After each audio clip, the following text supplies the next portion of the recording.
نحمده ونصلي على رسوله الكريم اما بعد رب اشرح لي صدري ويسر لي امري واحلل عقدة من لساني يفقهوا قولي اللهم تقبل منا صالح الاعمال وتجاوز عن سيئات اعمالنا۔ سورۃ الاعراف اس کی 206 آیات اور 24 رکوعات ہیں، اور اس کی فضیلت میں وہی حدیث ہے کہ جو پہلی 7 سورتیں جو طویل سورتیں ہیں وہی حدیث اس کے لیے بھی ہے کیونکہ یہ ان میں شامل ہے۔ اس کے اندر اللہ تبارک و تعالیٰ نے ابتدا میں ذکر کیا کہ جب آدم علیہ السلام کو بنایا تھا تو آدم علیہ السلام کو بنانے کے بعد حکم دیا فرشتوں کو کہ اب نے سجدہ کر۔ میں نے پہلے دن خلاصہ قرآن کے اس دن کہا تھا کہ سورۃ الاعراف کے پہلے 2 رکوع بڑے اہم ہیں تخلیق آدم علیہ السلام اور اس کے بعد ان کا اس دنیا میں آنے کے اوپر متعلق، تو یہ ہے وہ 2 رکوع۔ جب آدم علیہ السلام کو بنا دیا تو اللہ تعالیٰ نے فرشتوں کو حکم دیا کہ سجدہ کرو۔ تو جب فرشتوں نے سجدہ کر لیا تو ایک جن موجود تھا۔ کیسے موجود تھا یہ اللہ نے نہیں بتایا، اس کے متعلق کوئی تفصیلات ذکر نہیں کی۔ سورۃ الکہف کے اندر آتا ہے کان من الجن ففسق عن امر ربہ، وہ جنوں میں سے ایک جن تھا جس نے اللہ کے حکم کی نافرمانی کی۔ جب اس نے نافرمانی کی اس نے کہا میں نے کوئی نہیں سجدہ کرنا۔ اللہ تبارک و تعالیٰ نے اس سے پوچھا، حالانکہ اللہ العلیم ہے، واقعی میں بڑی گہرائی ہے، ذرا سوچتے جائیے گا۔ پوچھا ما معنی کا اللہ تسجد اذ امرتک، کس چیز نے تجھے ابھارا کہ تو انکار کر دے، اس کے باوجود کہ میں امرتک، میں حکم دے رہا ہوں تجھے، اللہ حکم دے رہا۔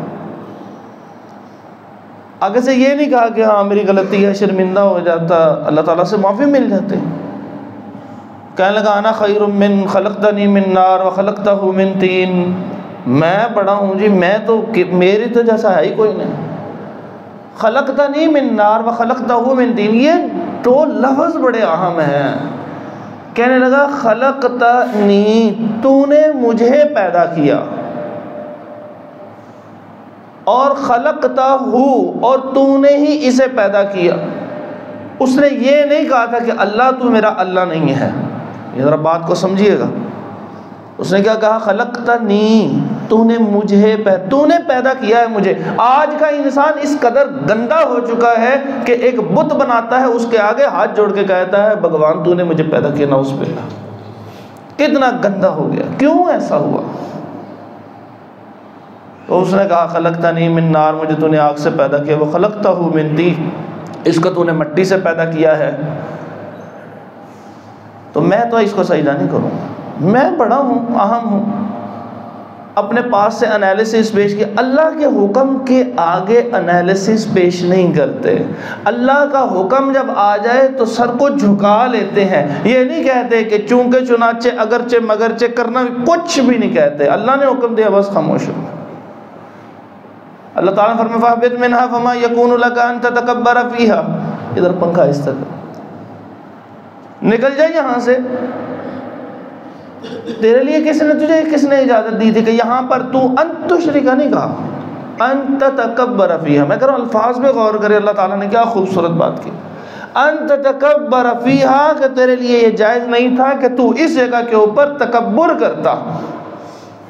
اور صحیح مسلم کی حدیث ہے، فرمایا کہ الکبر بطر الحق وغمط الناس، کہ تکبر کیا ہے؟ سرکار دو عالم صلی اللہ علیہ وسلم نے ارشاد فرمایا تکبر یہ ہے کہ تو حق کا انکار کرے اور لوگوں کو حقیر سمجھے۔ حق کا انکار یعنی جو حکم دیا جا رہا ہے رحمان کی طرف سے اس کا انکار کر دیا، یہ تکبر کا پہلا حصہ ہوا۔ اور دوسرے حصے میں جب اس سے پوچھا گیا کہ تجھے کام کس وجہ سے تو نے انکار کیا، آگے سے کہنے لگا میں اس سے بڑا ہوں، اس نے دوسرے کو حقیر سمجھ لیا۔ اب اللہ تبارک و تعالیٰ نے اس پہ 4 شیٹ لگائی، اس کو کہا یہاں سے نکل جا۔ نکلنے سے پہلے کہنے لگا جی مجھے کچھ مہلت مل جائے گی.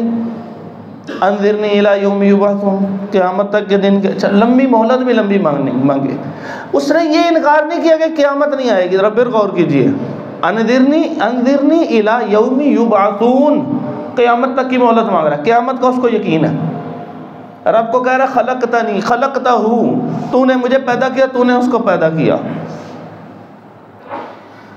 تو اس کے بعد اللہ تبارک و تعالیٰ نے اس کو کہا ٹھیک ہے تجھے قیامت تک کے لیے مہلت ہے. جب مہلت مل گئی، جب اس کو یقین ہو گیا کہ اللہ تبارک و تعالیٰ نے جو بات کہہ دی ہے اللہ تعالیٰ اس کی مخالفت نہیں کرتے، کہنے لگا اب بدتمیزی شروع کر دی، اللہ سے براہ راست بدتمیزی. فَبِمَا أَغْوَيْتَنِي، یہ جو آپ نے مجھے خراب کیا ہے نا، نعوذ باللہ، اللہ کو کہہ رہا ہے، اس وجہ سے اب میں اس کو دائیں بائیں آگے پیچھے ہر طرف سے اس کے رستے میں کھڑا ہوں گا اور میں اس کو سیدھے رستے سے اتنا گمراہ کروں گا وَلَا تَجِدُ أَكْثَرَهُمْ شَاكِرِينَ، ان میں سے اکثر کو تو شکر گزار نہیں پائے گا. اب اکثر کہاں سے آ گیا؟ وہ بندے تو ایک ہی تھے، آدم علیہ السلام.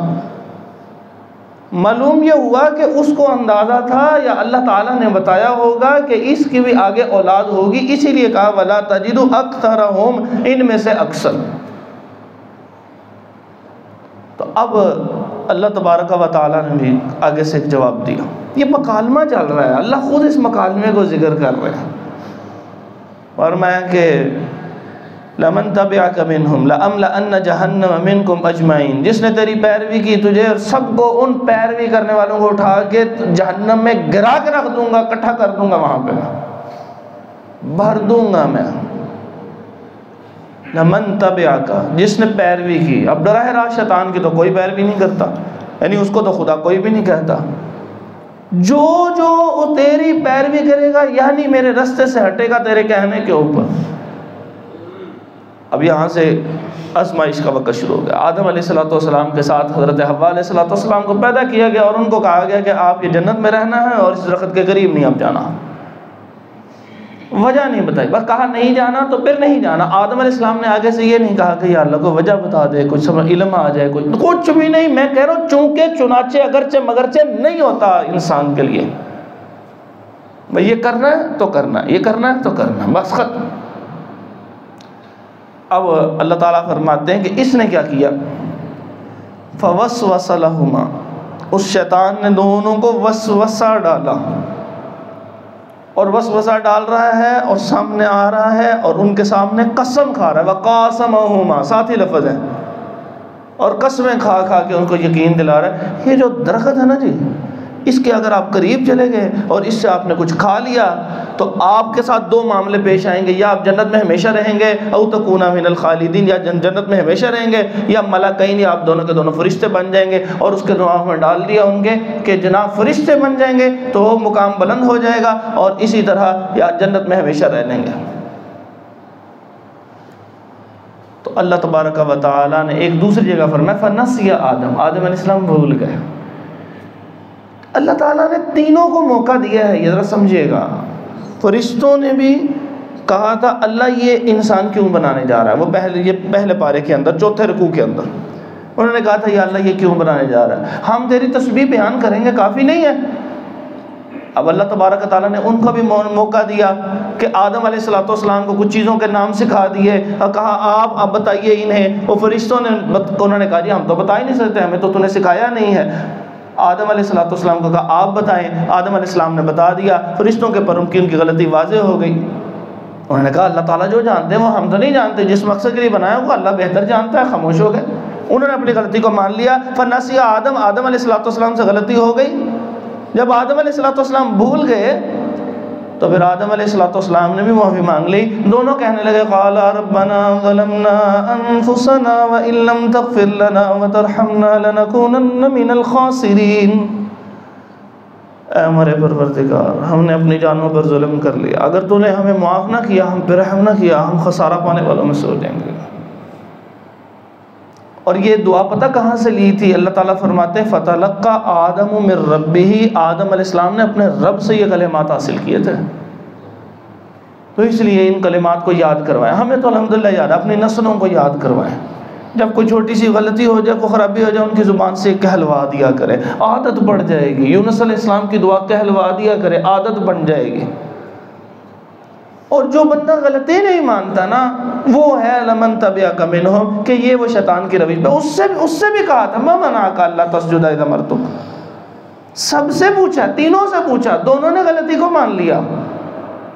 اللہ تبارک و تعالیٰ نے ان کو بھی معاف کر دیا, ان کو بھی. اور اس نے آگے سے اڑ گیا نہیں. تکبر کی اسلام میں کہاں سے اجازت آ گئی؟ دیکھیں یاد رکھیے یہ واقعہ بہت جگہ پہ دوبارہ میں ہم ذکر کریں گے, اس لیے اس کی تفصیلات ذکر کر رہا ہوں. تکبر وہ کرے کہ جس کے پاس جو چیز ہے, کیونکہ چیزوں پہ تکبر ہے, کوئی رنگ پہ تکبر کرتا ہے, کوئی قد پہ تکبر کرتا ہے, کوئی علم پہ تکبر کرتا ہے, کوئی اپنی عبادت پہ تکبر کرتا ہے, کوئی اپنے تعلقات پہ تکبر کرتا ہے, کوئی اپنے مال پہ تکبر کرتا ہے, کوئی اولاد کے اوپر تکبر کرتا ہے, کوئی سواری پہ تکبر کرتا ہے. یہی تکبر کی چیزیں ہیں نا. تو جو تکبر وہ کرے کہ جس کی یہ چیزیں اس کی ذاتی ہوں, وہ تکبر کر سکتا. یہ میں صحیح کہہ رہا ہوں, وہ تکبر کر سکتا ہے جس کی ذاتی ہوں. یہ جو چیزیں ہیں یہ ہماری ذاتی ہیں ہی نہیں. ہمارا تو اپنا وجود ہمارا ذاتی نہیں ہے, ہم کہاں سے تکبر کریں گے؟ اور وہ چیز ہمیشہ رہے اس کے پاس, تکبر تب کرے. اور چیز نے کیا ہمیشہ رہنی, بندے نے بھی ہمیشہ نہیں رہنا. اس لیے جب اللہ تبارک و تعالیٰ کے اسماء حسنہ کا نام آیا, فرمایا المتکبر. آیا نا المتکبر اللہ کا ناموں میں سے, کیونکہ اللہ کی ہر چیز اس کی ذاتی ہے. اللہ ہر چیز باقی رہنے والی ہے. وہ تو کرتا ہے, وہ تو سجتا ہے. نہ ہم ذاتی, ہماری چیزیں ذاتی, نہ ہماری چیزیں باقی رہنے والی, ہر چیزیں ختم ہو جانے والی. تو تکبر کس بات پہ کریں؟ تو اس نے چونکہ تکبر کیا, نکل جائے یہاں سے, گٹ لاسٹ آف ہیئر. یہ بڑا غصے والا جملہ ہے, مزاج کو سمجھیں قرآن مجید کے. پھر اس کے بعد اللہ تبارک و تعالیٰ نے فرمایا کہ آپ سب یہاں سے چلے جائیں دنیا کے اندر, اور آپ دونوں ایک دوسرے کا دشمن. اللہ تعالیٰ جگہ جگہ معاف کر دو, معاف کر دو, معاف کر دو. یعنی اتنی معافی فرعون کے پاس بھیجا ہے. تو موسیٰ علیہ السلام سے کہا قولا لہ قولا لینا لعلہ یتذکر او یخشی, آرام سے بات کیجئے گا شاید کہ وہ ٹھیک ہو جائے. اللہ العلیم, اللہ کو پتہ تھا نا ٹھیک نہیں ہونا, پتہ تھا نا اللہ تعالیٰ کو, پھر بھی کچھ آرام سے بات کرنا. یعنی ہر جگہ معافی, ہر جگہ معافی. موت سے پہلے, فرشتہ دیکھنے سے پہلے بندہ کہہ دے یا اللہ مجھے معاف کر دے. 100 بندے کا قتل کرنے کے بعد کہتا مجھے معاف کر دے, اللہ نے معاف کر دیا. ہر جگہ معافی. دشمنی ختم, دشمنی ختم. اس کی باری آئی, اللہ تعالیٰ نے بھی فرمایا فاتخذوہ عدوا, یہ دشمن تمہارا, تم نے اس کو دشمن بنا کے رکھنا ہے. جس دن تمہارے ذہن سے یہ بات نکل گئی, اس کا تصور نکل گیا کہ یہ تمہارا دشمن ہے, یہ دشمنی کا تصور نکل گیا, یہ تمہیں لیتے جائے گا. اب اس کا پہلا حملہ اللہ تعالیٰ نے ذکر کیا. دیکھیں اللہ تعالیٰ ہم سے بڑی محبت کرتے ہیں, اس میں تو کوئی شک ہی نہیں ہے. کسی نے ہاتھ مانگے ہوں کہ یا اللہ میں ہاتھ دینا پیدا کرنے لگا, اور کان دے دینا, آنکھیں دے دینا. ہر چیز تخلیق کے مراحل سے گزر کے آتی ہے نا. کتنا پیار کرتا ہے, ہر چیز دی, بن مانگے دی نا. تو پھر اللہ تبارک و تعالیٰ نے اتنی محبت کا تقاضا یہ تھا کہ یہ جو اتنی خوبصورت چیز نہیں, اس کی بکلیٹ بھی ساتھ دے دیتا, یہ ایسے استعمال ہوگی, یہ ایسے خراب ہو سکتی ہے, اوور چارج نہ کرتے ہیں جیسے موبائل لیتے کہتے ہیں اس کو اوور چارج نہ کرنا, پھٹ جائے گا, خراب ہو جائے. اللہ تبارک و تعالیٰ نے بھی ذکر کر دیا کہ یہ جو اس نے مجھے چیلنج دیا نا کہ میں ان کو گمراہ کروں گا, لأغوینہم, میں گمراہ کروں گا, میں اغوا کر کے ہٹوں گا انہیں. تو اللہ تعالیٰ نے بتایا کہ یہ کرے گا کہاں سے, یہ کرے گا. اللہ تعالیٰ فرماتے ہیں کہ یہ جیسے آدم علیہ السلام اور حوا علیہ السلام, تو ابویکم, تمہارے ماں باپ کو اس نے خراب کیا تھا, اور ینزع عنہما لباسہما, اور ان کے لباسوں کو پیچھے کر دیا تھا. ایسے ہی تمہیں بے لباسی کی طرف لے کے جائے گا. یہ سب سے بڑی گمراہی دیکھ لیجئے, اور آج معاشرے کے اندر دیکھ لیجئے, بے لباسی بڑی گمراہیوں میں سے ہے. اللہ تعالیٰ فرمایا اچھا یا بنی آدم, اے آدم کی اولاد, قد انزلنا علیکم لباسا یواری سوآتکم وریشا, ہم نے تمہارے اوپر لباس نازل کیا ہے. اور یہ جو لباس نازل کیا ہے یعنی لازم قرار دے دیا ہے, اس کے 2 مقاصد ہیں. یواری سوآتکم, کہ تمہارے کو ڈھک دیا جائے, تمہیں ڈھک دیا جائے. اب جو لباس ہے جو ڈھکتا نہیں ہے حضرات محترم, آپ بتائیے اس کو لباس کہیں گے؟ لباس مختصر ہو جائے, لباس باریک ہو جائے. میری معزز مائیں بہنیں غور کریں, دوپٹہ وہ جالی نہانے والی پرانے زمانوں میں ایک جالی استعمال ہوتی تھی, اس کو دوپٹے کے طور پہ استعمال کر رہے ہیں. بنتی ہے کوئی بات؟ اللہ تعالیٰ کیا کہہ رہے ہیں, اس نے یہ خرابی پیدا کی تھی نکالیے سورۃ الاعراف، تیسرا رکوع ہے، میرے پہ نہیں اعتبار، قرآن خود کھول کے دیکھ لیجئے، ترجمہ کسی کا پڑھ کے دیکھ لیجئے، دیکھیں تو صحیح آپ کم از کم۔ لباس کا مقصد ہے کہ وہ ڈھانپے، جو لباس ڈھانپ نہیں رہا، جو دوپٹہ آپ کو چھپا نہیں رہا، گرمیاں آ گئی ہیں، سلیو لیس نہیں استعمال کر رہے تو وہاں پہ جالی ایسے استعمال کر رہے ہیں جسم اس میں سے نظر آ رہا ہے، تو لباس تو ہے نہیں، تو شیطان کا پہلا حربہ کامیاب ہوا کہ نہیں ہوا؟ وہ بدتمیز اتنا، بدبخت اتنا، خبیث اتنا کہ اللہ کو ایسے کھڑا ہو کے اگر چیلنج دے رہا ہے میں ان کو یہ کروں گا، اور ہم اس کے گروہ کے اندر جا لگے، اللہ کو ہم پہ غصہ نہیں آئے گا پھر بعد میں؟ پھر کرتے رہیں دعائیں، لاکھوں بندہ جاتا ہے یہاں پہ ابھی عمرہ کرتا ہے، اللہ تعالیٰ سب کا قبول فرمائے، دعا کرتے ہیں کہ نہیں کرتے؟ کیوں نہیں قبول ہوتی؟ نہ مال میں سے سود ختم ہوتا ہے، نہ لوگوں کے حق مارنے ختم ہوتے ہیں، اور نہ یہ فحاشی اور عریانی ختم ہوتی ہے۔ کوئی ایک شادی ایسی نہیں ہے کہ جس کے اندر میوزک کوئی نہ ہو، جس کے اندر پارٹیشن جو ہے وہ اب ختم نہ کر دی گئی ہو، سارے اکٹھے ہیں۔ اچھا کسی کو روک کے دیکھ لو، وہ کہتا ہے آپ کا دماغ گندا، وہ آگے آپ کو کہہ رہا ہے، جب تک آپ دلال دیکھیے۔ قرآن نہیں نہ پڑھتے، قرآن پڑھیں، اللہ تعالیٰ نے اس کا حربہ ذکر کر دیا۔ بھئی یہ جو جن کو رکھ رکھاؤ کے لیے ہیں، بتائیے یہ آپ کے میرے ساتھ جائیں گے؟ یہ ہمارے کنال 2 کنال کے مکان سے ہمیں نکال کے، بہترین بستر سے نکال کے سب سے پہلے تو وہ باہر رکھ دیتے ہیں نا، چلو جی اے ابا جی پہنے، اماں جی پہنے، خالہ جی پہنے، یہ باہر پہن، چلو۔ پھر اس کے بعد 4-5 گھنٹے گزر جاتے ہیں، پھر فیصلہ کرتی ہیں ان کو ڈوبو کرو باہر۔ میں یہ بادی اور نظر میں جملے بول رہا ہوں، آپ ذرا غور سے سمجھیے، ان کو کروں کس طرح کرنا ہے؟ ٹائم دسو، اجتماعی طور پہ چھوڑ کے آؤ۔ چلو ہم نے اس کا نام جنازہ رکھ دیا ہے، سوچے تو صحیح، ہونا تو یہی کچھ ہے۔ راغت کینچی لاؤ، کاٹ دو، کینچی سے کاٹ دیتے ہیں پکڑ کے، چلو جی اب اس کو ایک نئے لباس میں دیکھ لینا ہے، کوئی اس میں کوئی چیز تو نہیں ان کی جیب میں، یعنی یہ جو موبائل دیتا نہیں تھا نا، اس کے پاسورڈ لگا رکھتا تھا، نکال کے سائڈ پہ رکھ دو۔ کارڈ تو کوئی نہیں ہے، اس نے کوئی چیز تو نہیں رکھی ہوئی ہے، ارد گرد تو نہیں کہیں اس کو کوئی جائیداد تو نہیں ہے، ساری سوچیں سوچتے ہیں۔ چل میاں باہر نکل، یہ جو دنیا کے لیے لگا ہوا تھا۔ اس کے بعد اللہ تبارک و تعالیٰ نے ذکر کیا کہ اے آدم کی اولاد، لباس کا بہترین استعمال یہ ہے کہ جب تو عبادت کے لیے آئے نا تو خوبصورت سونا بن کے آؤ۔ یا بنی آدم خذوا زینتکم عند کل مسجد، ہر مسجد کے پاس خوبصورت بنو۔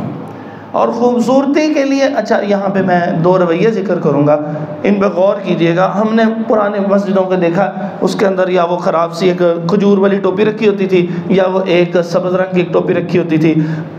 یہ جو ہوتا ہے نا سر ڈھانپنا، آپ نے کبھی مجھے نہیں دیکھا ہوگا اس کے بغیر، یہ سر ڈھانپنا جو ہوتا ہے نا، یہ عزت اور وقار کی علامت تھی، نبی صلی اللہ علیہ وسلم کے زمانے سے چلی آ رہی ہے۔ اچھی بات ہے، اس کے بغیر بھی اللہ تعالیٰ آپ کو بڑی عزت و احترام عطا فرمائے، لیکن جب رب کے سامنے کھڑے ہونے لگے ہیں تو یہ چیز تو اچھی کر لیں۔ نیچے 10,000 کا سوٹ پہنا ہوا ہے اور اوپر یہ پہنی ہوئی ہے ایسی کہ جو کسی بھی آپ کمشنر کے سامنے پیش ہونے لگے کبھی زندگی میں نہ وہ پہن کے جائیں، اور بادشاہ کے سامنے پیش ہو رہے ہو، اس کے سامنے کھڑے ہوتے ہو ایسی گھٹیا قسم کی ٹوپی سر کے اوپر رکھی ہوئی ہے، اور اللہ تعالیٰ کا حکم ہے، کہتے ہیں یہ آج سے ان کے ساری، اللہ تعالیٰ کہتے ہیں کہ خذوا زینتکم عند کل مسجد، ہر مسجد کے پاس جاؤ اور خوبصورتی اختیار کرو، تو سونے بن کے جاؤ نا۔ دوسرا رویہ پتہ کیا ہے؟ شادی پہ جانا ہوتا ہے نا، لباس نکال کے سائڈ پہ رکھ دیتے ہیں، کہتے ہیں میں ذرا نا 2 سجدے کر کے آیا، میں نماز پڑھ کے آیا۔ کتنا عظیم آدمی ہے کہ اس کو اللہ تعالیٰ کا کہ آگے جھکنے کا خیال ہے، الحمدللہ، لیکن اس کو یہ نہیں ذہن میں آیا کہ خوبصورت بن کے پہلے بادشاہ کے پاس ہو کے آؤ، پھر اس کی غلام رعایا کے پاس جانا ہے۔ خوبصورت بن کے پہلے ادھر مسجد جا رہے ہو، بڑی اچھی بات ہے، مہربانی۔ آپ کسی اچھے بندے سے ملنے جائیں، کیا آپ کو اس طرح چلے جائیں گے؟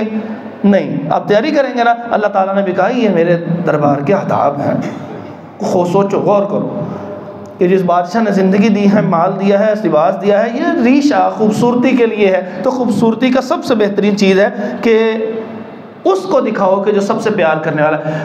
عید آنی ہے انشاءاللہ کہ جن کی زندگیوں میں ہوگی، میں نے یہ جن کی زندگیوں میں کہا، آپ کو پتہ ہے کہ پتہ تو کسی کو نہیں ہوتا نا۔ اب یہ بچے جو ہیں نا بڑے خوبصورت سے لباس پہنتے ہیں، رنگ برنگی اینکیں لگاتے ہیں، سب سے پہلے کس کے پاس جاتے ہیں؟ دادا دادی کے پاس جاتے ہیں۔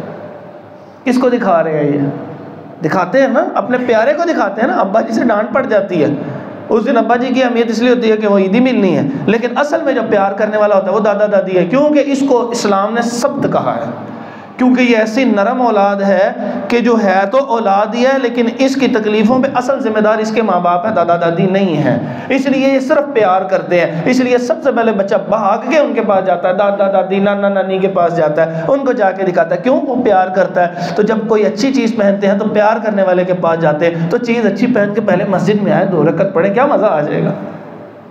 تو انشاءاللہ اپنے اس رویے کو ہم صحیح کریں انشاءاللہ۔ اس کے بعد بہت سارے مکالمات ہیں، میں مختصراً صرف اشارہ کرتا جاتا ہوں۔ اللہ تبارک و تعالیٰ نے بتایا لوگ جنتی جنت میں چلے جائیں گے، جہنمی جہنم میں چلے جائیں گے، ان کا آپس میں مکالمہ ہے۔ جہنمی جنتیوں سے آواز دے کے کہہ رہے ہوں گے ان افیضوا علینا من الماء، ہمیں پانی میں سے کچھ دے دو، بہت یہاں پہ عجیب و غریب حالت ہے ہماری، آگ ہی آگ ہے، او مما رزقکم اللہ، یا اس میں سے دے دو جو اللہ نے تمہیں رزق دیا۔ تو آگے سے جنتی آواز دے کے کہیں گے نہیں، حرمہما، اللہ تبارک و تعالیٰ نے یہ دونوں چیزیں تم پہ حرام کی ہوئی ہیں۔ اور جنتی پوچھیں گے کہ ہم نے تو اپنے جو ہمارے رب نے ہم سے وعدہ کیا تھا ہم نے اس کو سچا پایا ہے، فہل وجدتم، کیا تم نے بھی اس کو سچا پایا؟ وہ کہیں گے قالوا نعم، جی ہم نے سچا پایا۔ اس کے بعد اللہ تبارک و تعالیٰ کی طرف سے حکم ہوگا فأذن مؤذن، آواز دینے والا آواز دے گا، پھر ان دونوں کے درمیان جدائی کر دی جائے گی اور ایک دوسرے کو نہیں دیکھ سکیں گے۔ اور نہیں دیکھ سکیں گے، درمیان میں کچھ ایسے افراد ہوں گے جو اونچی جگہ کے اوپر ہوں گے، ادھر جہنم ہوگی ادھر جنت ہوگی، درمیان میں اونچی جگہ ہوگی، وہ دیوار بڑی سی چیز، اور اس کے اوپر کھڑے ہو کے یہاں پہ کچھ ایسے لوگ ہوں گے جن کے نیک اور بد اعمال دونوں برابر ہوں گے۔ یہ وہ معاملہ ہے کہ جو صرف اس صورت میں بیان ہوا ہے، اس لیے اس پہ غور سے سمجھیں۔ تو یہ اوپر سے کھڑے ہو کے جنتیوں کو دیکھیں، کہیں گے السلام علیکم، یہ کہ تم پر سلامتی ہو کہ تم یہاں پر ہو، اور یہ ان دیکھے کہیں گے یا اللہ ربنا لا تجعلنا مع القوم الظالمین، اللہ ان ظالم قوم میں ہمیں نہ داخل کرنا۔ جہنم سے تو بچا لیا، جنت کی طرف وہ ہم یطمعون، وہ طمع رکھتے ہوں گے، خواہش رکھتے ہوں گے کہ داخل تو نہیں ہوئے لیکن رب سے خواہش رکھتے ہوں گے اللہ میں یہاں داخل کر دینا۔ ان کو اصحاب الاعراف کہا جاتا ہے، اسی نسبت سے سورت کا نام سورت الاعراف ہے۔ میں نے دورے طالب علمی میں نا اس جگہ کے اوپر یہ بات کر دی کہ کچھ ایسے جنت میں پھر جہنم میں، اور کچھ درمیان میں ہوں گے جو بعد میں جنت میں جائیں گے، پتہ نہیں کتنے عرصے بعد جائیں گے۔ وہ بزرگ جو ہیں وہ مجھ سے ناراض ہو گئے، کہتے ہیں تو نویں گل ہمیشہ کرنا ہے، تو پتہ نہیں کتوں گل لے کے آ جانا ہے۔ میں کہ بھی آپ کا قرآن مجید ہے، ایک سورت کا نام ہے، کبھی پڑھیں تو صحیح۔ انہوں نے مجھے نصیحت نے کہا پتر انڈیاں گلاں نہیں کری دیاں۔ میں نے کہا چلیں آپ جا کے اللہ نے حکم دیا فَاسْأَلُوا أَهْلَ الذِّكْرِ إِن كُنتُمْ لَا تَعْلَمُونَ، آپ اہل علم سے جا کے سوال کر لے۔ ہفتے 1.5 ہفتے بعد آئے، میں نے ان سے پوچھا آپ نے سوال کیا، اب وہ کنی کی طرح ہے، مجھے اندازہ ہو کہ ان کو پتہ لگ گیا، تو میں نے ان سے دوبارہ نہیں اصرار کیا۔ پھر اینڈ میں خود ہی کہنے لگا میں پتہ کہتا گل تیری صحیح سی لیکن پھر بھی نہیں کرنی چاہیے تھی۔ میں کہہ لوں حد ہو گئی۔ اس لیے اہل علم سے مسائل پوچھتے رہیں، قرآن سمجھتے رہیں، کچھ نہ کچھ باتیں پتہ لگتی رہیں گی۔ اس کے بعد اللہ تعالیٰ نے 6-7 اقوام کا ذکر کیا، میں نے ان میں سے کسی کا کوئی واقعہ ذکر نہیں کرنا کیونکہ وہ آگے الگ الگ موقعوں پہ تفصیل سے آ رہے ہیں۔ مختصراً اللہ تعالیٰ نے ذکر کیا کہ سب سے پہلے نوح علیہ السلام کی قوم کا تذکرہ کیا کہ ان کی قوم کو انہوں نے سمجھایا، اپنی قوم کو وہ نہیں مانے، وہ تباہ ہوئے۔ پھر اس کے بعد حضرت ہود علیہ السلام کا تذکرہ کیا، یہ مکے سے نیچے والا حصہ جو یمن کی طرف ہے اس جگہ کی ان کی رہائش تھی، ان کا تذکرہ کیا۔ اللہ تعالیٰ نے بتایا کہ لم یخلق مثلھا بالبلاد، پوری دنیا کے اندر ان جیسے طاقت کسی کو نہیں اللہ تعالیٰ نے عطا کی، اتنے طاقتور تھے۔ ایک جگہ پہ آتا ہے اللہ کو کہتے ہیں من اشد منا، کو ہم سے زیادہ طاقتور کون ہے، جاؤ اپنے رب کو لے کے ہم سے لڑ لے۔ اتنے تکبر متکبر لوگ، لمبے لمبے قد۔ تو یہ ان کے نبی نے سمجھایا، ہود علیہ السلام نے یہ نہیں مانے، ان کو تباہ کر دیا گیا۔ عاد ثانی کہ جن کو کہا جاتا تھا صالح علیہ السلام کی قوم، انہوں نے ان کو سمجھایا، وہ نہیں مانے، ان کو سمود کہا جاتا تھا، وہ تباہ ہو گئے۔ اس کے بعد لوط علیہ السلام کی قوم کا تذکرہ کیا، یہ حضرت ابراہیم علیہ السلام کے بھتیجے تھے۔ ان کا بڑا ایک انٹرسٹنگ واقعہ آ رہا ہے، جس وقت وہ ابراہیم علیہ السلام کو آگ میں ڈالا گیا تھا نا، تو صرف ایک بندہ جو ایمان لایا تھا، اللہ تعالیٰ فرماتے ہیں یہ لوط علیہ السلام، فآمن لہ لوط، صرف لوط علیہ السلام ایمان لے کر آئے تھے۔ تو ان کو اردن کی طرف بھیجا گیا، یہ جو ابھی غزہ کی پٹی ہے نا، اس کے نیچے اسرائیل نے قبضہ کیا، اس کے نیچے تھوڑا سا فلسطین ہے، اس کے نیچے کا جو ملک ہے اس کو اردن کہا جاتا ہے، جارڈن، پھر اس کے بعد سعودیہ شروع ہوتا ہے۔ تو یہ اس علاقے میں بھیجا گیا اور ان کو کہا کہ جا کے تبلیغ کریں۔ ابراہیم علیہ السلام نے، انہوں نے جا کے تبلیغ کی، انہوں نے ماننے سے انکار کر دیا۔ اتنے گندے قوم تھے یہ، یعنی برائی اور بدکاری کی بھی انتہا، ہومو سیکسچول تھے، یعنی ہم جنس پرست تھے یہ قوم۔ تو پھر اللہ تعالیٰ اتنی گندگی کے اوپر سب سے جو سخت ترین عذاب جو ہم قرآن میں پاتے ہیں نا، وہ یہ ان کے اوپر عذاب آیا تھا کہ اوپر سے لکھے ہوئے جو ہے پتھر تھے نا، کنگر پتھر سر کے اوپر آ کے لگتے تھے ان لوگوں کے، اور پھر اللہ تعالیٰ ان کو زمین کے اوپر نہیں رہنے دیا، پھر جعل عالیہا سافلہ، ایسے اٹھا کے الٹا دیا پکڑ کے گندے لوگ۔ اور اس کے بعد شعیب علیہ السلام کی قوم کا ذکر کیا، پھر اس کے بعد حضرت موسیٰ علیہ السلام کی قوم کا ذکر کیا، اور موسیٰ علیہ السلام کی قوم کا ایک واقعہ اس میں جادوگروں کے ساتھ وہ جو ہے مکالمہ ہوا، یہ چونکہ سورۃ طٰہٰ کے اندر آ رہا ہے 16ویں پارے کے اندر، تو وہاں پہ ذکر کریں گے۔ اس کے بعد جو موسیٰ علیہ السلام کے سارے واقعات ہیں وہ ذکر کیے، وہ ہم نے پہلے درس کے اندر کر لیے تھے۔ اس میں ایک اضافی واقعہ جو پورے قرآن میں اور کہیں نہیں ہے، وہ یہ ہے کہ موسیٰ علیہ السلام نے جا کے کہا فرعون سے، جس وقت وہ مکالمہ جیت گئے نا، وہ جو جادوگروں والی بات وہ جیت گئے، تو پھر اس وقت انہوں نے کہا کہ جی میری قوم کو میرے ساتھ جانے دیں، بیٹے چھوڑ دو باتیں، کہا کہ میری قوم کو میرے ساتھ جانے دیں۔ وہ کہنے لگے جی آپ ساتھ لے کے نہیں جا سکتے، یہ ہمارے غلام ہیں، آپ کیسے لے کے جا سکتے ہیں؟ اچھا، اللہ تبارک و تعالیٰ کی طرف سے اللہ تعالیٰ فرماتے ہیں کہ ہم نے آل فرعون کو قحط سالی میں مبتلا کر دیا، ہے ہی نہیں کچھ، کھانا پینا ہی کوئی نہیں ہے، بھوک بڑی خطرناک چیز ہوتی ہے۔ اچھا، یہ سارے کے سارے ترلے منتیں کرنے پہنچ گئے حضرت موسیٰ علیہ السلام، اپنے رب سے کہیے کہ اسی قحط سالی سے جان چھڑا دیں۔ اب موسیٰ علیہ السلام نے دعا کی، انہوں نے کہا کہ قحط سالی سے جان چھڑا دیجئے، ہم آپ کی قوم کو یہاں سے آپ کے ساتھ جانے دیں گے۔ انہوں نے دعا کی، وہ قحط سالی دور ہوئی، جب قحط سالی دور ہوئی پھر اکڑ گئے، پھر ان کے اوپر طوفان بھیج دیا گیا، فَأَرْسَلْنَا عَلَيْهِمُ الطوفان، پھر ان کے اوپر ایک طوفان آیا۔ اب یہ طوفان جھکڑ دیکھ کے پریشان ہو گئے، وہ سیلاب سا آ گیا، اس کے بعد پریشان ہو گئے۔ تو وہ جو ان کی فصلیں تھیں، وہ جو بڑے خوش تھے کہ قحط سالی کے بعد کوئی ہوائیں برسیں گی، بارشیں برسیں گی، وہ ایسی تیز بارشیں برسیں کہ وہ سیلاب بن گیا، رڑ گیا سارا کچھ۔ یہ کچھ سال پہلے آیا تھا نا ہمارے یہاں سیلاب، تو 3.5 کروڑ آبادی متاثر ہوئی تھی، ہم اس کو کھلا نہیں سکے تھے، اتنے پیسے بھیج گئے۔ اللہ کھلائے تو کھایا جاتا ہے، لوگ پوری دنیا کٹھی ہو کے کسی کو کھلائے، وہ کھلا نہیں سکتے۔ اس کے بعد انہوں نے کہا کہ پھر موسیٰ علیہ السلام سے وہی ریکویسٹ کی، موسیٰ علیہ السلام نے دعا کی، اللہ تبارک و تعالیٰ نے وہ چیز ختم کر دی۔ پھر وہ کہنے لگے نہیں جی یہ ایسے تو ہوتا ہی ہے، اتنا پانی کھڑا تھا، جب یہ چلا گیا ہریالی ہو گئی ہے، تو اب تمہاری فصلیں ہونی ہیں، جب فصلیں بہت زیادہ ہو گئیں پھر وہی وہ بد اخلاقی کی طرف آ گئے، پھر وہی اللہ کی نافرمانی ہوئے۔ اللہ تبارک و تعالیٰ نے پھر ٹڈی کا حملہ کروا دیا، والجراد۔ یہ آپ نے کبھی دیکھی ہے کہ ٹڈی دل، یہ گھروں والی ٹڈی نہیں، یہ جو فرنیچر کے ساتھ ہوتی ہے، یہ نہیں، یہ فصلوں کے اوپر چلنے والی ہوتی ہے، اور بڑی کثیر، اتنی کثیر تعداد میں ہوتی ہے کہ اللہ تعالیٰ نے انسانوں کا تذکرہ کیا، جب دوبارہ بنائے جاؤ گے نا تم، کأنہم جراد منتشر، ایسے اس ٹڈی دل کی طرح ہو جاؤ گے، اتنی زیادہ کثرت سے ہو جاؤ گے۔ تو وہ آئی اور فصلیں تباہ ہو گئیں، آدھ بجدی فصلیں تباہ ہوئی۔ پھر موسیٰ علیہ السلام نے کہا تمہاری مہربانی، رب کو دعا کرو۔ انہوں نے دعا کی، وہ ختم ہو گیا۔ انہوں نے کہا نہیں اس نے ایک وقت میں ختم ہونا ہی تھا۔ انہوں نے فصلیں کافی پھر بھی بچ گئی تھیں، انہوں نے اٹھایا، انہوں نے اس کو گوداموں میں بند کر دیا، ادھر گوداموں میں بند کیا، نافرمانی شروع کر دی، ظلم و ستم شروع کر دیا۔ اللہ تبارک و تعالیٰ نے ان کے گوداموں کے اندر القمہ، ان کے گوداموں کے اندر وہ چھوٹے وہ گھن بھیج دیے، اور وہ سارے کے سارے دانے خراب کر گئے۔